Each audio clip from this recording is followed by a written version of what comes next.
গতকাল থেকে আমার একটা প্রশ্ন মাথায় ঘুরপাক খাচ্ছে খুব। গত 10-15 দিন ধরে দেশনেত্রী, গণতন্ত্রের প্রতীক দেশনেত্রী বেগম জিয়া মোটামুটি বলতে গেলে অপ্রাসঙ্গিক হয়ে গেছেন মিডিয়ার কাছে, দেশবাসীর কাছে।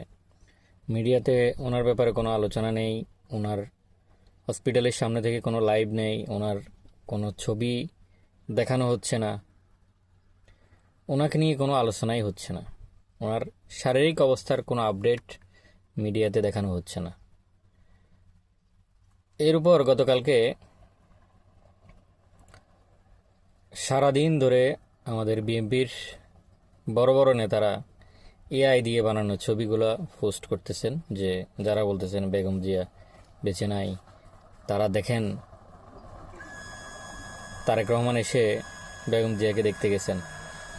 তো গর্দবগুলা জানেও না যে এআই ছবি কোনটা, অরিজিনাল ছবি কোনটা। আর ছবিগুলা আশ্চর্যজনক বিষয় হলো যে ছবিগুলো যে এআই দিয়ে বানানো হয়েছে, নিচে ফ্রি এআই টুলস ইউজ করার কারণে নিচে ওয়াটারমার্কটাও রয়ে গেছে অনেকগুলো ছবির। এতটা গর্দব এগুলা, দুনিয়াদারি সম্পর্কে এতটা বেখবর লোকগুলা।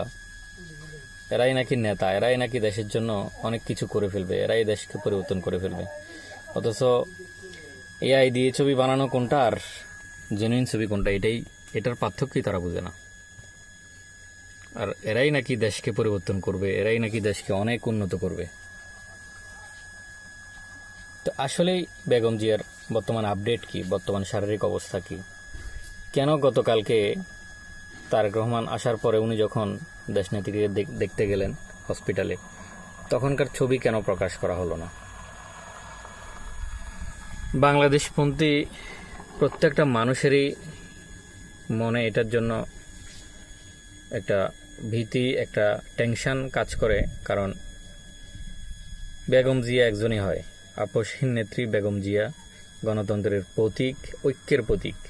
উনি যে মায়া, দয়া, ভালোবাসায় বাংলাদেশকে এবং বাংলাদেশপন্থী রাজনৈতিক দলগুলোকে আগলে রেখেছিলেন, সেটা বিরল, সেটা হয়তো আর কেউ করতে পারবে না।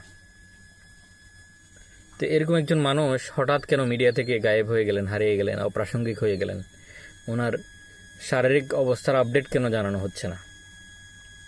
এটা প্রত্যেকটা বাংলাদেশপন্থী রাজনীতিবিদ এবং বাংলাদেশের সচেতন মানুষদের জন্য অবশ্যই এটা একটা চিন্তার বিষয়।